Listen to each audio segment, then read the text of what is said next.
So we want a piece of ice for world protection, and they won't give it. We've never asked for anything else, and we could have kept that piece of land, and we didn't. So they have a choice. You can say yes, and we will be very appreciative, or you can say no, and we will remember.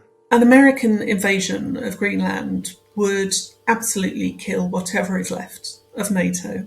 NATO has already been very, very badly damaged over the last year by the actions and the words of the Trump administration. Of course, the threats about Greenland go back almost a year. So this is a revival of something that they said at the start of Trump's second term. They've also threatened similar things in relation to Canada, another member of NATO, and previously a close ally of the United States. Canada gets a lot of freebies from us, by the way. They should be grateful also, but they're not. I watched your Prime Minister yesterday. He wasn't so grateful. And of course, under Trump, the US has moved away from Europe and moved towards Russia, which, until recently was, I think, thought to be Europe's greatest adversary, greatest threat. So all of that, I think, means that NATO was already in extremely serious trouble. I'm not really sure how seriously anyone can take it as a collective security alliance. If the US were to invade Greenland, then I think absolutely that would be the final nail in the coffin for NATO. And I think everybody knows that, actually. The big winner here is Russia. I think China is also a big winner as well. Russia has been wanting to see NATO dismantled for over 30 years, and particularly since Putin came back to power, and even more so in the last kind of 10 to 15 years. So it's one of their great objectives, Russia's great objectives, the end of NATO.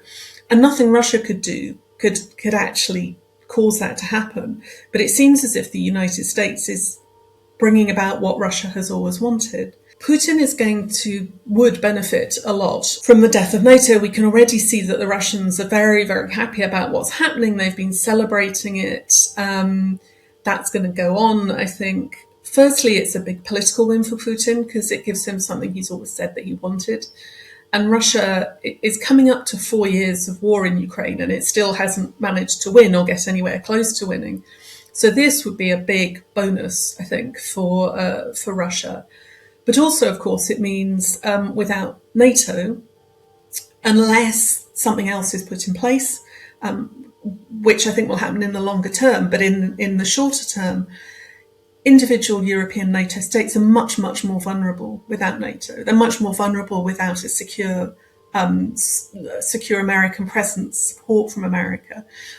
And so frontline states like Estonia and Latvia and Lithuania, maybe Finland, maybe Poland, are all more immediately vulnerable. Of course, the UK is more vulnerable as well because this will embolden Russia, and it might mean that things like attacks on UK critical infrastructure become more common or more serious.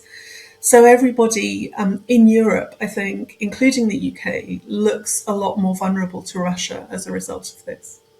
In a sense, the question of whether Europe can afford a throwdown over Greenland is almost beside the point because it's not really getting a choice. The costs to Europe are going to be extremely high either way. Right? I think either Europe stands up for the principles of sovereignty, state sovereignty and territorial integrity and democracy, all the things that have underpinned the UK and the rest of Europe and the West, since the end of the Cold War. And that would mean possibly a physical conflict with the United States, certainly I think an economic conflict, which would be very costly. But equally, backing down would be extremely costly for Europe because parts of the rest of the world, the United States, China perhaps, Russia, already see Europe as weak and see the UK as part of that weak Europe. And that would make them much more vulnerable to predatory countries like Russia, like China, like perhaps the United States. I mean, there's no reason to think if the United States is successful in taking over Greenland that it would stop there. What about overseas UK territories? What about other parts of the world?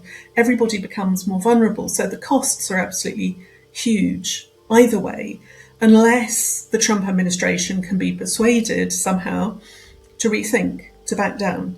I think that's the only way we avoid really major costs to everyone.